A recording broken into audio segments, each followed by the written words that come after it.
judicial renewal has such a chance to help the Trump administration make good choices nominating men and women as Supreme Court justices and other federal judges.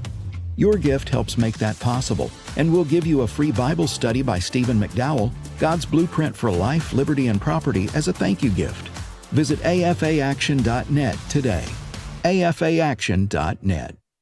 Jenna Ellis in the morning on American Family Radio. I love talking about the things of God because of truth and the biblical worldview. The U.S. Constitution obligates our government to preserve and protect the rights that our founders recognize come from God, our Creator, not our government. I believe that Scripture in the Bible is very clear that God is the one that raised up each of you, and God has allowed us to be brought here to this specific moment in time. This is Jenna Ellis in the morning.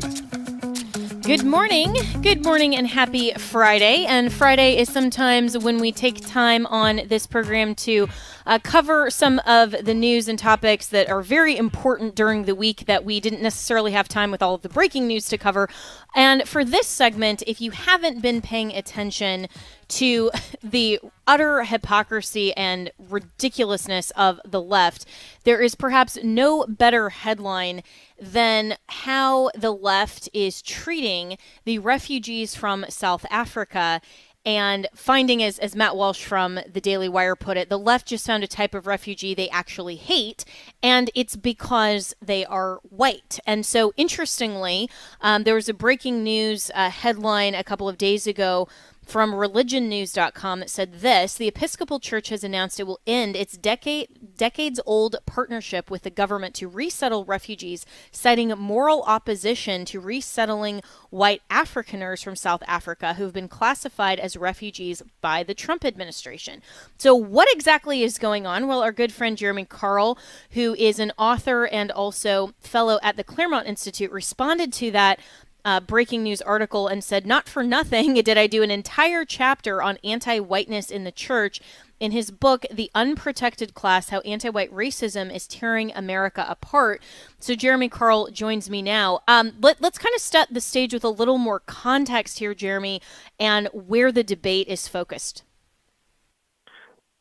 Yeah, well, you said it nicely. I mean, essentially what they've done is they've taken these Afrikaner refugees from South Africa, and the sort of violence and threats toward that community has actually been very well documented. It's just not been a thing that a lot of the sort of regime, quote-unquote, mainstream media in the U.S. has talked about. But this has been going on for some time, particularly on farms, but also in urban areas.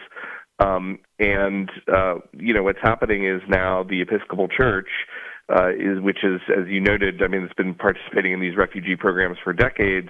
When you have a number of these refugees who have totally legitimate claims to be refugees, they're not all young men. Coincidentally, they're families and the sorts of things that you would expect from actual refugees. This is sort of offensive to their moral calculus because, of course, you had in the past, now this is 35 years ago that this ended, but you had apartheid in South Africa, which was a racial system that was unjust in a different way, and somehow basically implicit in what's going on is that these Afrikaners, many of whom were not even born when apartheid was going on, somehow have inherited some moral stigma where they couldn't possibly be victims, they could only be oppressors, and that's really what's kind of going on and driving the Episcopal Church's actions here. Well, and this is so fascinating that the Episcopal Church, which of course is very leftist now, and the Democrats are suggesting somehow that, you know, that every refugee is welcome in the United States except white people, even though, you know, these aren't Americans, obviously. And, you know, and so it literally seems so focused simply on race. And it's not even like the Western nation view of, you know, kind of the white settler that took over the indigenous population, or some of these other, you know, these other objections that the left has claimed to be anti-white previously. So what is their argument here for being opposed to these type of refugees? And it does seem to be just centered solely on whiteness. Yeah, I mean, that's basically it. And I think it's also important for context to note that the Afrikaners have been in South Africa for 400 years. And in many cases, they've actually been there longer than many of the Bantu groups. The Zulus sort of mostly came later. I mean, again, I'm oversimplifying some complex history, but in many cases they developed these farms from wilderness where they were existing. So you do have these double standards, and again, it's just the notion that if they're white, if they are Christian, and the Christianity and Reformed Christianity in particular is a really important part of Afrikaner culture, but that somehow this is illegitimate, that the only thing we want to do is bring in Somali Muslims and dump 80,000 of them in Minneapolis, and I'm not really exaggerating when I say that about the area, but if we somehow have 59 white Afrikaners who share a religion and a lot of cultural background with America's historic majority population, that this is somehow deeply illegitimate and harmful, and makes us implicit in some racism in some way. And with that history, I mean, let's kind of more broadly talk about, the subject of your book, which is how anti-white racism is tearing America apart, because I don't think we can necessarily isolate just, this one instance, but it also is perhaps an example of a broader problem in the United States that is so focused on anti-whiteness, and the left has a lot of different talking points for that. They have a lot of different justifications and rationale for that. But as far as what you cover in your book, what is the impetus for this, and why is that such a big focus for the left? Sure, absolutely. And I do have, as you noted, an entire chapter of my book kind of devoted to anti-whiteness in the church, and it's literally an epidemic in these mainline churches, so-called, like the Episcopal Church, the Congregational Church, the Presbyterian Church USA.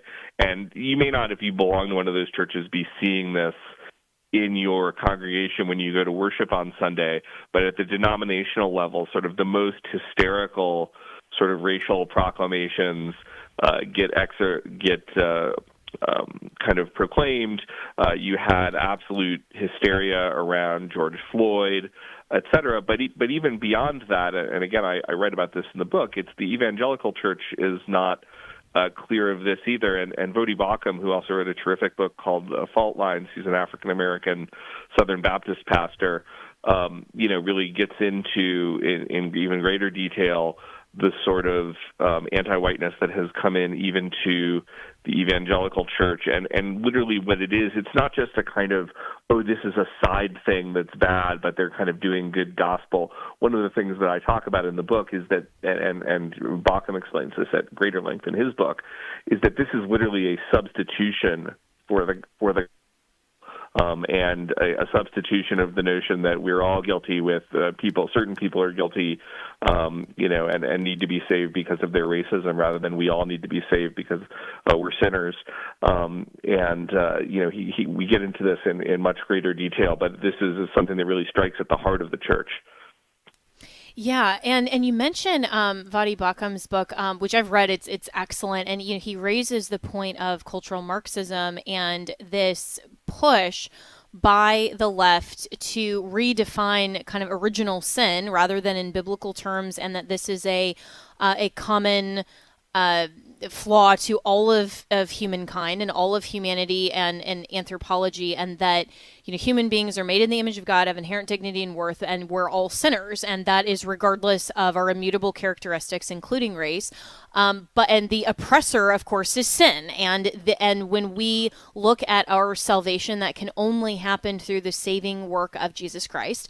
And that understanding of original sin has to be contrasted to cultural Marxism, which would suggest that the sinners are implicit in systemic racism, in whiteness, and even if obviously no one chose to be born the race that they are, but then this is how even white babies are racist because it's somehow part of the nature of man, and they have no real solution for saving from that type of oppression relationship. And so it's just that white people are therefore destined to always be oppressors, and we have to continue to apologize for that. And I say we because, of course, I'm white.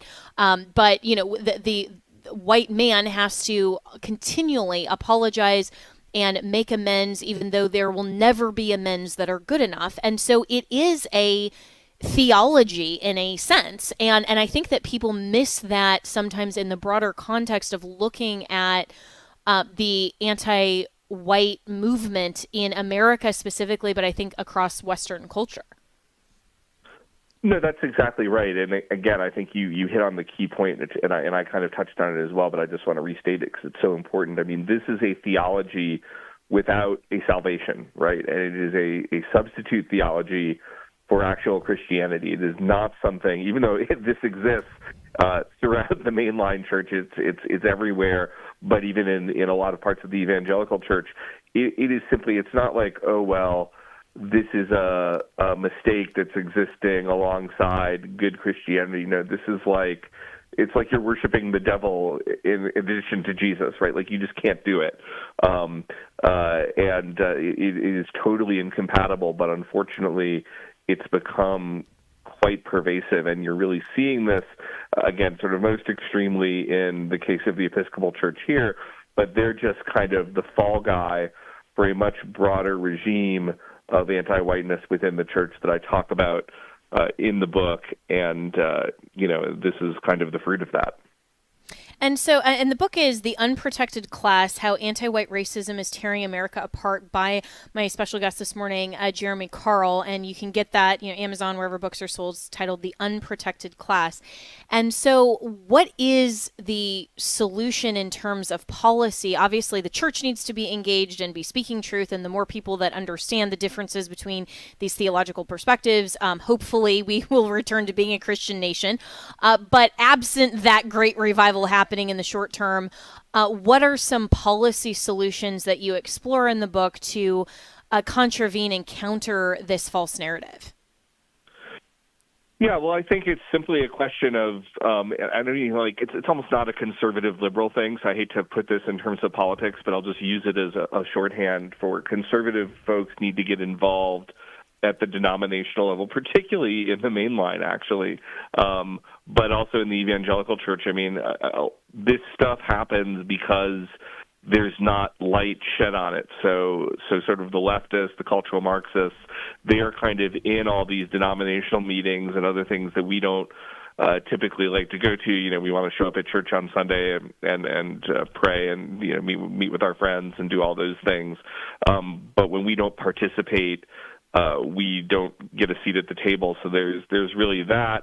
I think in some of these extreme cases, you need to look at maybe on a policy level the tax status of some of these entities if they're going to advocate for this type of racial politics, which kind of is in contravention of U.S. law in many cases, or the Constitution. There's all sorts of things, but I think in the church, it's a little less. If you ask me in society broadly, I think the things that the Trump administration is doing broadly, just on surfacing this issue, which is something that folks like me had called for quite a while, but even I am kind of shocked by how much just surfacing the issue just causes our opponents to expose themselves. They have to not sort of hide behind these fancy words, but people understand now that, refugee for them means not white and not Christian, right? Like if you're white Christian, you're not in that world. So now it's very obvious what the left is doing. So that's great. On the federal level, we can push for that type of policy. But in the churches, I think we've got to take back these denominations. And there's no shortcut for that other than kind of praying and for good discernment and being involved. Yeah, and I hope that as we're seeing now with the election of this new pope, that seems to at least be more traditional in terms of theology, not nearly as woke, and we're seeing some of hopefully the revival in the evangelical Protestant line, then hopefully we can have churches really pay attention to this. And it just underscores for listeners why Christians have to be engaged in policy. But first of all, how we have to be engaged in the church. We have to have the knowledge of God before we can go out and impact the culture for Christ, which is part of the Great Commission. It's part of our calling. And Jeremy Carl, I really appreciate your time this morning and everything you do to impact policy with the truth. So again, the book is The Unprotected Class by Jeremy Carl. You can also follow him on X at @RealJeremyCarl, and we'll be right back with more.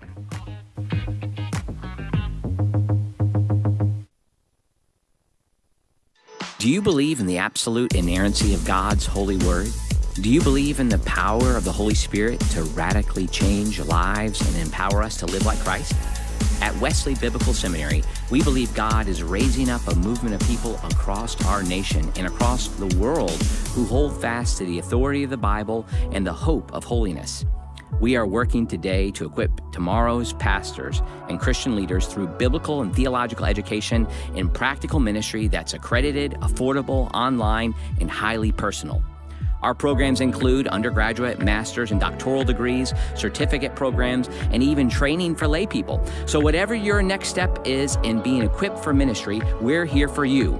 And if you believe these are the kinds of pastors we need leading our churches in the future, we invite you to learn more about partnering with us through giving.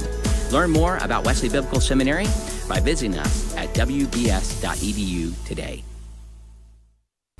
The following is not an actor, but a real-life story from Trinity Debt Management. I'm Claire from Trinity Debt Management. I'm a counselor, and the reason that I love working for Trinity is because I get to help folks with one of the hardest problems a family can face, and that's financial difficulties. In this day and age, everything is going up. You have higher utilities, higher grocery bills, higher fuel, and those credit card interest rates have gone up as well. We can help you with that. We can help you get lower interest rates, lower monthly payments. In just a few minutes, we put together a plan that gets you out of debt and keeps you out of debt.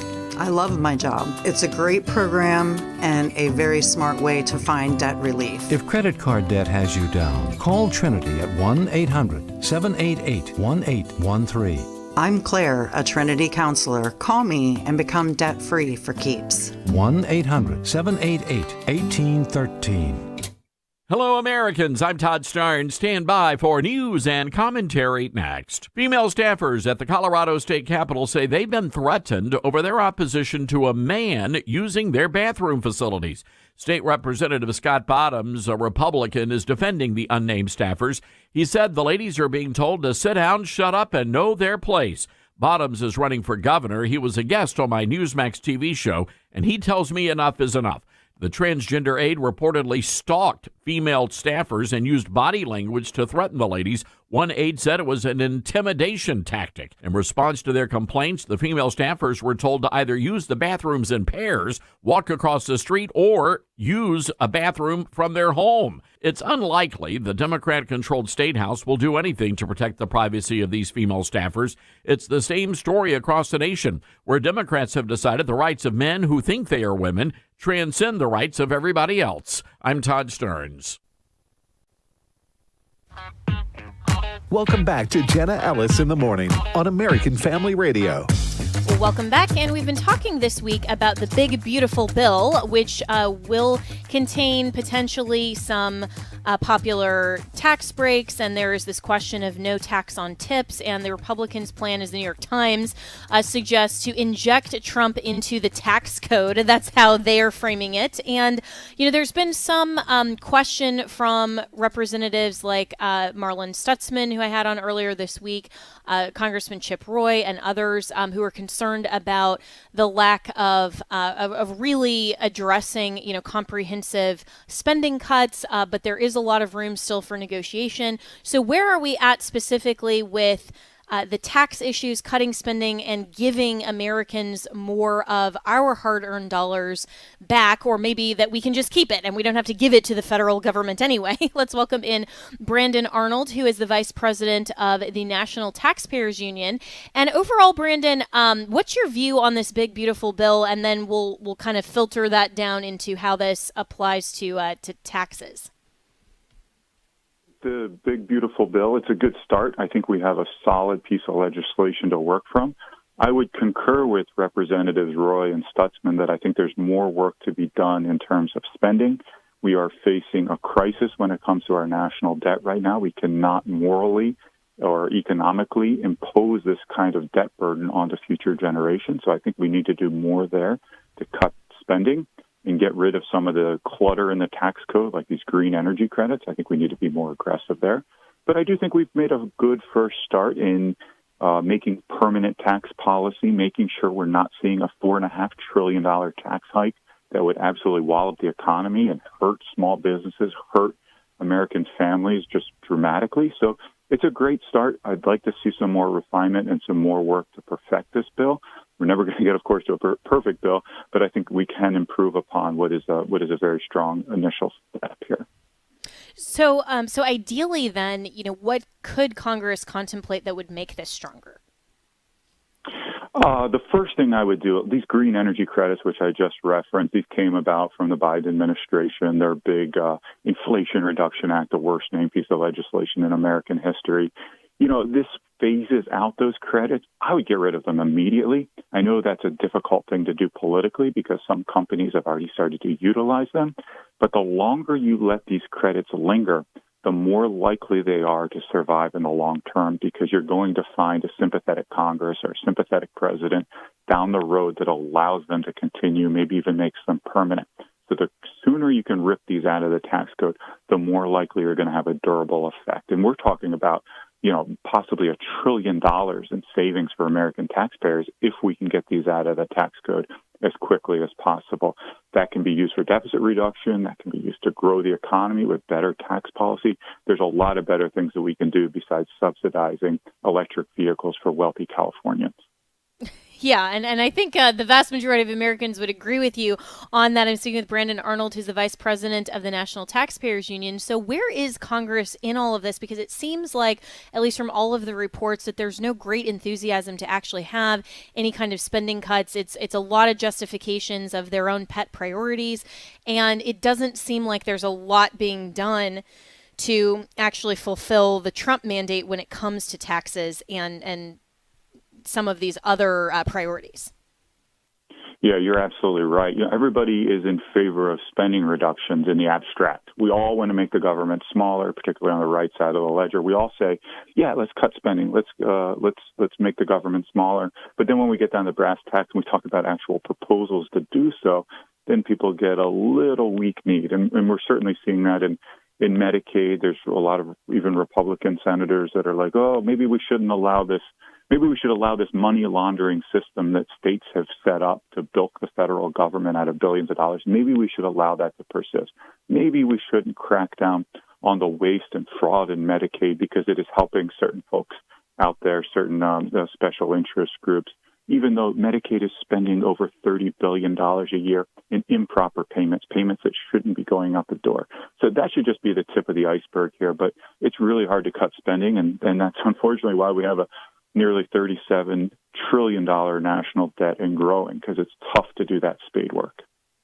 Yeah, and I think you're absolutely right that everybody, at least on the conservative side, is for spending cuts in the abstract, but then when it comes actually down to it, then they're like, well, wait, don't cut this, don't cut that. And I mean, it seems almost like your household budget where, in theory, yeah, you want to save a lot of money, but then when it's like, okay, are you going to cut back on, some of your snacks? Or are you going to cut back on, some of these, like your Netflix account or your Disney Plus account? Oh, no, these are priorities, So, I mean, even on like the micro level of just a family budget, you can see how the Republicans with their kind of pet items don't want to cut some of this spending. So where are we at, though, on the whole no tax on tips? I mean, this was a kind of a big, a little bit odd, I think, move that Trump campaigned on, maybe, more to get the hourly worker to invest in his campaign. And yet a lot of people who were looking at this type of policy said, well, why should only tipped professions be able to keep 100% of their earnings? Why wouldn't this be structured a little differently so that everyone could benefit?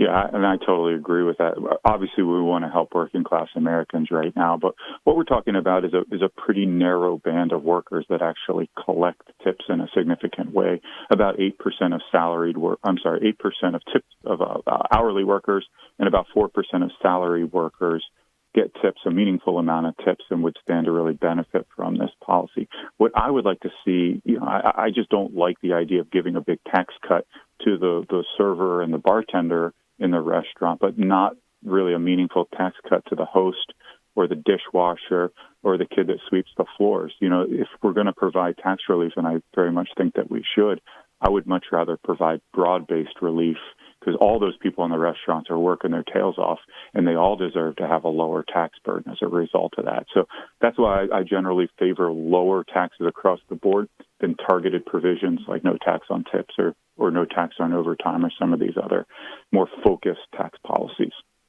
Yeah, and that makes a lot of sense to say, okay, why are we just focused on some workers and not others? And it seems like that is potentially an issue. And so has the Trump administration really contemplated that, or Congress in at least the big beautiful bill sense, or was this more of just a campaign kind of tactic that isn't really being followed through on, or where are we at in that conversation? I think it's a super popular concept, and you can get why, because we all recognize that a lot of these folks are hustling and working their tails off and deserve some tax relief. So it's really popular. So I think that's why it's kept afloat here, and it almost certainly will be part of this bill. But yeah, I think that the concern, of course, is to have equity across different professions, and the other concern here is to make sure that provisions like this aren't gamed, because people could very easily reclassify non-tipped income as tipped income. People could game the system on the overtime front as well.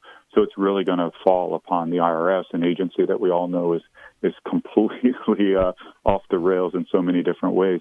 It's going to fall on the IRS to make sure that people aren't gaming the system and aren't taking advantage of these provisions to cut their taxes in an unethical or even illegal manner. Yeah, and that makes a lot of sense as well. And I'm speaking with Brandon Arnold, who is the vice president of the National Taxpayers Union. And another promise that Trump made during the campaign was to look at eliminating, or at least severely reducing, but potentially eliminating the federal income tax. Obviously, there are some potential 16th Amendment issues there. And certainly, I don't think he could do that just by executive fiat, but this would necessitate congressional involvement. It doesn't seem like they're super willing to end a lot of their revenue there for the reasons we've already discussed. But in theory, what would be the best way that the Trump administration and Congress, if they wanted to, go about actually eliminating federal income tax? And are we going to potentially see that happen? I think that's extremely unlikely. And listen, I want much lower taxes. Don't get me wrong here. But the first step in the process before you go about repealing the income tax or cutting taxes in general has to be addressing the spending side of the ledger. Because otherwise, all you're going to do is have massive deficits. We already have massive deficits, but you're going to supersize the $2 trillion deficits and make them $4 or $5 trillion deficits, and that would be economic disaster. So the first thing that you need to do is cut spending in a very, very significant fashion. And then you can talk about having that fiscal space where you're not running all this red ink to talk about maybe eliminating or scaling back the income tax. But I do think that is a bit of a pipe dream. The only way you could really generate sufficient revenue to keep the government operating would be something like a national sales tax, or maybe a VAT, a value-added tax, which a lot of European countries rely upon. So there'd be a huge disruption there, and I don't think that is politically feasible. I think what is more likely is to move in the direction that we did in 2017 and are hopefully doing now, and that is simplifying the tax code, lowering rates, making the tax burden much, much less significant on American families. And all of that, it seems to be more reasonable and rational. And so where should American voters, as we're kind of sitting here just waiting for Congress and Trump to do all of these things, we're also looking at the state of the economy. There's a lot of concern, even though the tariff and trade war seem to be going reasonably well, even more than they were perhaps a month ago. But where should we be spending our energy and time and focus on some of these issues instead of maybe just sitting back and kind of waiting? Yeah, I think it's much easier to cut taxes than it is to cut spending, as we touched on earlier. And the people that are trying to cut spending, you mentioned a couple of them, Chip Roy and Marlon Stutzman.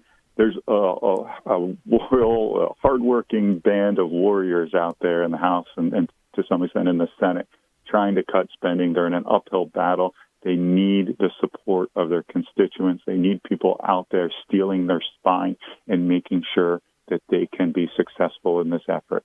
If we can cut spending in a significant fashion, then all of the tax policies, the pro-growth tax policies that are absolutely critical, become a lot easier because we have that fiscal space. So helping those members, giving them the support that they need, politically speaking, saying nice things about them, not beating the snot out of them when they do town hall meetings, which we've seen far too often. Those kinds of things are absolutely invaluable to changing the dialogue that's taking place in Washington right now. Yeah, and changing that dialogue is no easy task. And so overall, in just the last 2 minutes I have with you, Brandon Arnold, and appreciate your time here. You know, we touched a little bit on, or at least just mentioned, the trade negotiations and the tariff issues and all of that. How ultimately does that impact the economy, and then kind of fold into this whole conversation on taxes? Yeah, we have a long way to go on the trade front, and it's good to see some progress being made with the UK and with China. We got a long way to go because, you know, right now the economic model suggests that the harmful impacts of the trade war as it stands now could counteract entirely the benefits of the tax bill that's moving. You know, these are tariffs, these are taxes that impact workers, they impact businesses, they make it harder for us to manufacture things, it makes it harder for farmers to fertilize their crops, to buy farm machinery and so forth. So I'm a big fan of getting to zero tariffs. I think the president has said he wants to do that. Let's get these negotiations moving along as quickly as possible. Let's create good deals that open up markets for our manufacturers and farmers and drive down the cost for consumers here. The quicker we can do that, the more success we're going to have as a country and the more economic prosperity we're going to see. And so in your view, is Trump doing the best thing? The right thing may be a matter of kind of time and waiting to see, but is he doing the best thing currently overall with some of these negotiations? Well, my preference would be to pause all the tariffs across the board in their entirety while we hash out these deals, because as long as some of those tariffs exist and they're in a much smaller fashion than originally announced, it's kind of like driving a car with a parking brake on. Yeah, you can still do it, but it's going to go a little bit slower and it's going to cause some automotive problems. If we can suspend these and then craft those deals, I think are going to be more long-term, more durable policies that are going to open up those markets for our businesses. I think that would be the best way to proceed. So I would change things a little bit. And, the sooner we can get these trade deals locked in, though, and completed, the better off our economy is going to be and the better off consumers are going to be. Yeah, absolutely. Well said. And where are the states in all of this as well? I mean, there's been obviously a national conversation, but it's definitely state level. In my home state of Florida, with Governor DeSantis and trying to eliminate property taxes for Floridians that would help us specifically. But there's a lot that the individual states can do, even if Congress doesn't act to cut spending, and there's not really a lot of relief on the federal level. How much is state involvement important? Yeah, it's absolutely huge. And what you're seeing DeSantis doing, much to the chagrin of New York and New Jersey and other states, is create good tax and spending policies that have attracted millions of people to move to their state. Florida's now bigger than New York. That wasn't the case years ago. And it's because he is not just creating good tax policy and eliminating the property tax, which is a beautiful thing to do, but he's also spending on a per-person basis about half of what states like New Jersey and New York are spending. That's absolutely critical. When you get that spending down, it gives you that ability to enact really good tax policy. He's preserving, the quality of services that the government is providing, yet doing so at a much more efficient level, much more efficient cost. That is absolutely brilliant, and that is the growth model that Florida, Texas, North Carolina, other states have really set the mark for. Well, I hope the Florida legislature is paying attention to you and others that are telling them that actually Governor DeSantis' plan is good, regardless of all of the political back and forth on the state level. But we're already out of time. Brandon Arnold, Vice President of the National Taxpayers Union, really appreciate your insights. And this is, an ongoing conversation that I think conservatives need to be paying attention to and demanding from Congress especially, but also in the state. So we'll be right back with more here on Jenna Ellis in the Morning.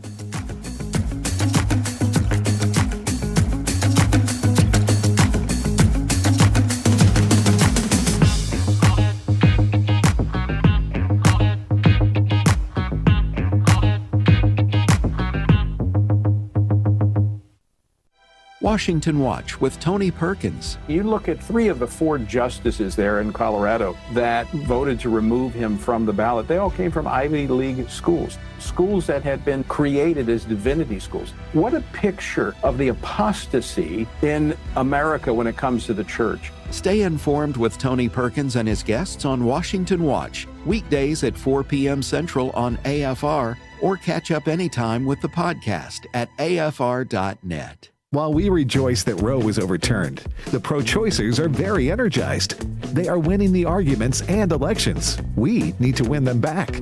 The people who bring you Wretched Radio have produced a powerful, persuasive, and proactive 13-lesson video series to help. You don't need a PhD to tell you that human life is more valuable than the life of the ants. Order Life is Best at shop.wretched.org.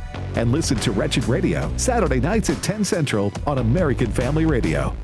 This is Abraham Hamilton III with AFR, and we're sending Bibles. Here's Michael with Bible League International. Abraham, your listeners, they have beautiful feet. Isaiah 52 says it best. How beautiful are the feet of those that send good news. We've spent the last few weeks telling you about the incredible need for God's Word all over the continent of Africa, the part of the world where Christianity is growing in the greatest numbers, and yet 9 of 10 new believers go without what is so basic to the Christian faith, and that's simply having a Bible. But oh, the joy that comes when they finally receive God's Word. There's another lady who took the Bible and he kissed the Bible several times, crying. That's the joy you've brought to more than 10,000 Bibleless believers in Africa. Our goal is 16,000. You know what? $5 a Bible, $60 sends 12, $500 sends 100. Would you pray and give generously by calling 800-YES-WORD? 800-YES-WORD. That's 800-YES-WORD. Or give at sendbiblesnow.org. Sendbiblesnow.org. Let's see, if something costs less, a lot less, but people are actually happier with it, that sounds like something to look into, and that's MetaShare. Maybe you've heard joining MetaShare can save you or your family up to $500 a month, and that's huge, but it's also true. People are just happier with it. They love being part of something that reflects and promotes their values and what they believe in. MetaShare works, too. It's been around for 30 years now, and members have shared more than $7 billion of each other's bills. People love having telehealth and a huge nationwide PPO network, so yeah, really, you can save a ton and like it better. Imagine being happy with how you're taking care of your health care, whether you're self-employed or part of the gig economy, or you just want a plan that you're happy with. Here you go. You can call right now and get a price within 2 minutes, a very, very smart use of 2 minutes. Here's the number you need. It's 833-44-BIBLE. That's 833-44-BIBLE, 833-44-BIBLE. Welcome back to Jenna Ellis in the Morning on American Family Radio.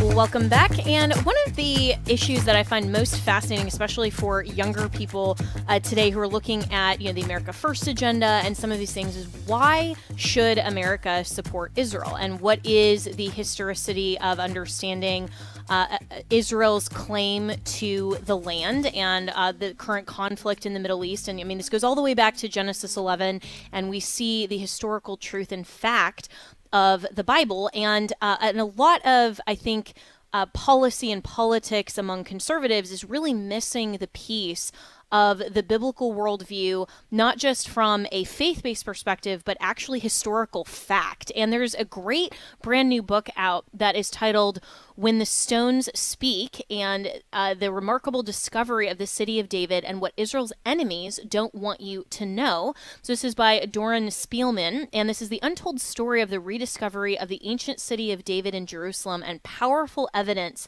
that proves the Jewish people's historical and indigenous connection to the Holy Land. So author Doran Spielman joins me now, and this is really fascinating and I think so timely just in terms of American history, our relationship with Israel, but overall just this continual progression of showing that historical evidence always proves the Bible correct. Absolutely. Jenna, it is such a pleasure to be with you and with your audience who understands the truth and is looking for the truth. Yeah, absolutely. And so, when we're talking about the discovery of the city of David, when we're talking about the refounding of Israel in 1948 and how the Jewish people have still faced, anti-Semitism, hostility, but this is the fulfillment of prophecies. What does the discovery or rediscovery of the city of David show in terms of the truth of Genesis 11 and the Abrahamic covenant of Israel's right to the land? It's the foundation of our belief. And when I say foundation, I don't mean that as an allegory. It is actually the physical foundation to our belief. What's amazing, Jenna, is for 2,000 years, people thought they knew where the old city of Jerusalem was. It's inside those walls, those beautiful walls. And, we would walk around and see a lot of incredible things, but there weren't things from the Bible itself until about 140 years ago. An explorer came to Israel looking for the actual Ark of the Covenant, speaking about holiness. The original Indiana Jones, his name was Captain Charles Warren, and he wanders outside the walls down a valley and sees a spring of water, and he drinks from the water, and he sees the water's flowing into the mountain. So he walks in the mountains like something right out of a movie with his flashlight, with his torch, his lantern. And after around 50 feet over his head, he sees a shaft, he climbs up, and he finds an entire underground city, the actual city of Jerusalem from the Bible, which was founded by King David, is underneath this mountain. And I was involved in this excavation over the last 22 years. And what happens is when you dig in the city of David, and we've had more than 23 teams, Jews, Christians, even Muslims, the stuff that you pull out is written in ancient Hebrew and actually has names on it from the Bible. So, for example, the prophet Jeremiah. Who doesn't know the prophet Jeremiah, right? He's the that God cares about the orphans and the widows. He reaches out to every single person in their sorrow. They know that they have these prophecies. One day, the archaeologist, Dr. Eilat Mazar, reaches in the ground and she finds a clay seal that was stamped by someone's signet ring 2,600 years ago. And the name on that seal is Jehuel, the son of Shlemiah, who is the person in the Bible, in Jeremiah 36, 37, and 38, that tried to kill the prophet Jeremiah. Jeremiah survives, but you actually have, when I say foundation, a name from the Holy Scriptures that we all connect to, found in the ground, and this is only one of hundreds of examples. So when people walk around the world today, and like you said, we're being bombarded by people who want to convince us the Bible isn't true, my book, When the Stones Speak, it's a roadmap that brings us directly back to that truth. Wow. And this is incredible. I mean, this just is further proof of the point that that science and discovery and history supports the truth of the Word of God, and that this isn't just merely a belief system. It's rooted in historical fact, and that these discoveries continue to evidence that. And so what does this discovery mean in terms of the historicity of the Bible and where we're at today in public policy? So people have faith. And, it's incredible if you have faith. We all have faith. We believe in a God that, we can't necessarily see. But we know that there's something, a higher power controlling our lives. But when you come to the city of David, it's not only faith, it's also fact. You're dealing with facts underneath the ground. And therefore, people, they could be kids, they could be relatives. I've had secular Jews and Christians that come to the city of David, and when they're confronted by the facts, and I just told you just one of them, basically what we do is we open up the Bible and walk around the site. When they see that, their hearts open up, and they began to understand that we are all living within a divine world. And that is the power of the city of David. Now, geopolitically, what does this mean? and this is critical for all of your listeners, from whatever their background are, whether they're Christians or Jews and simply Americans.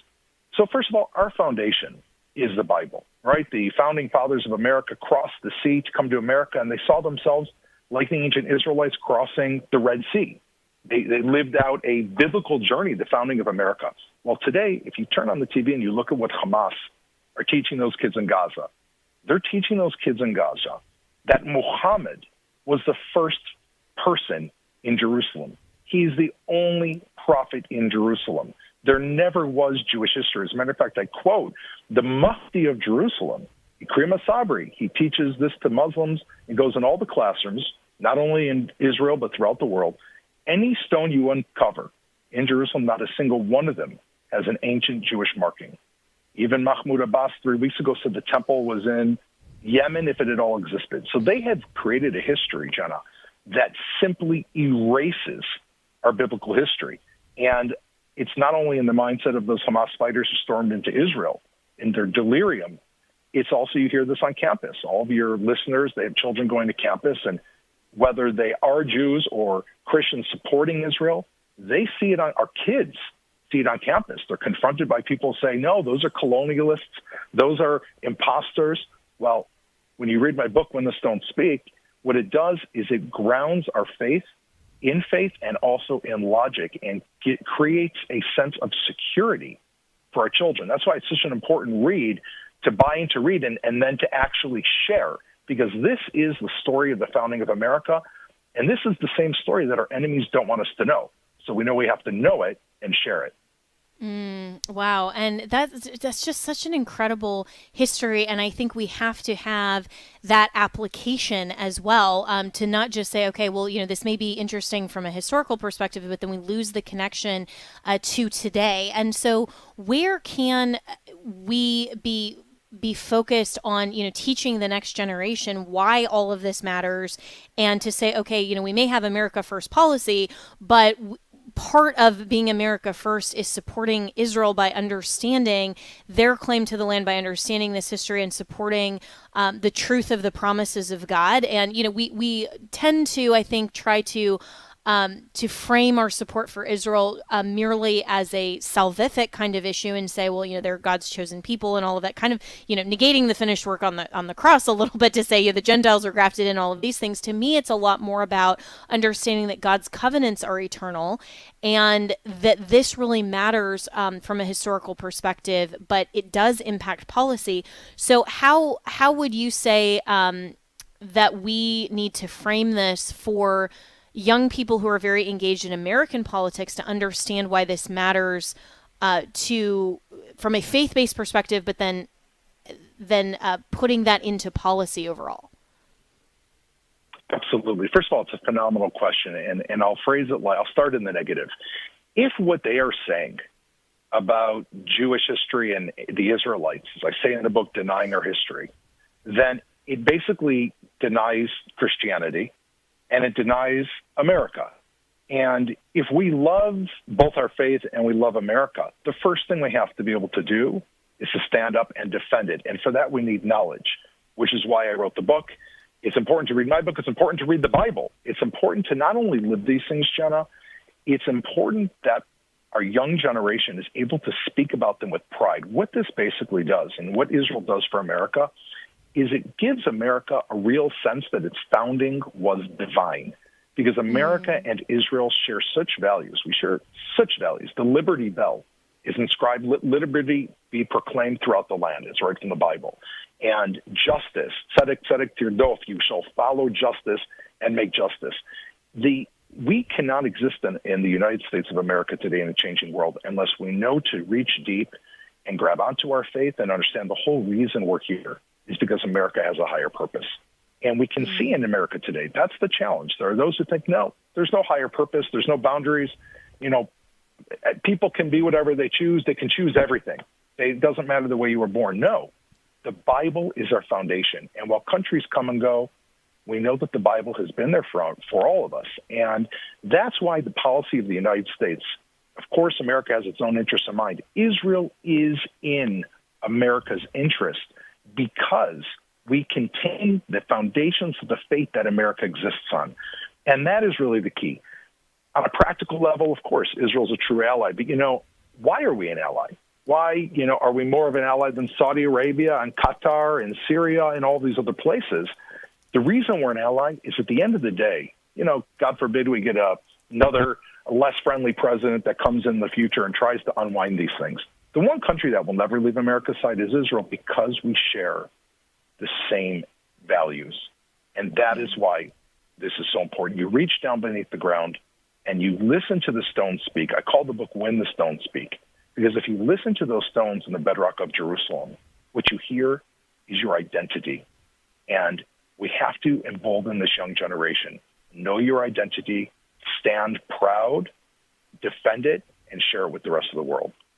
So well said. And I'm speaking to Doran Spielman, whose book, When the Stones Speak, is out now on Amazon and wherever books are sold. And I think that's such a crucially important point that while we can and should be America first, be very patriotic and be interested in our country and our nation, the reason that we are America first ultimately is because we are foundationally Christians first, and we believe in the authority and the truth of the Word of God, which is unchanging. And as you said, nations come and go, and kings and kingdoms will all pass away, but one thing remains, as the old hymn says, the truth of the person of God. And so we have to take all of this in context and understand how our nation ultimately can and should benefit the kingdom of God while having sovereignty, borders, policy, all of these things that go into the civil government and the nations that God himself has established. And if we divorce ourselves from, or decouple perhaps is a better term, civil government from church, and we buy into this false notion of total separation of church and state, and that the state is somehow secular, that rather than just a separate jurisdiction from the church, as Thomas Jefferson said in his letter to the Danbury Baptists, which was the right call. And then, of course, the Supreme Court has reinvented that and has really perverted that, frankly. But we can't ultimately be America first if we don't understand being Christ first and our identity in the truth of the gospel of Christ. And so if there's, one big takeaway message from this book, When the Stones Speak, that you want readers to take away, what would it be? Reach deep. Reach down deep inside of yourselves. We live in an age of distraction, of cell phones and beeps and tweets and everything else along the day. Take a breath. Sit back and think about why we're here. What is the purpose of our life, and what is our purpose as Americans? Do we want to be, you just said it so well, like the other nations of the world? I mean, do we really want to be like the Europeans that are being erased off the face of the map? Do we want to be people living in Afghanistan? No, we live in a country that is a light unto the nations because in God we trust. And when you read this book, what it does is it brings this, imagine ropes that tie that theory all the way down to the bedrock of Jerusalem. We need something to hang on to. Read the book, buy it, read it, and share it, and come to Jerusalem and feel it. And then we'll know with absolute pride and a big smile on our face that we're all walking in the path of the truth.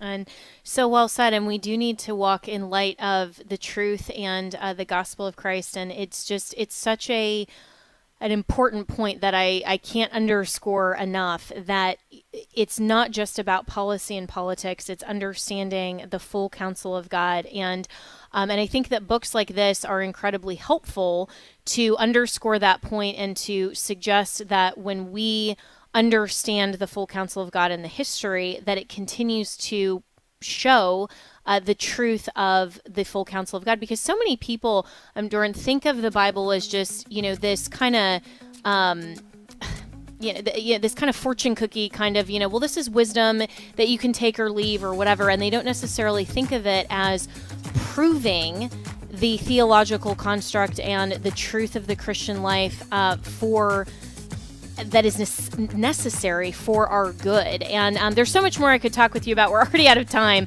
but I really appreciate it. You can follow Doran Spielman on X, and his book is When the Stones Speak. You can get that on Amazon, wherever books are sold. Have a wonderful weekend, and as always, you can reach me and my team at Jenna at afr.net.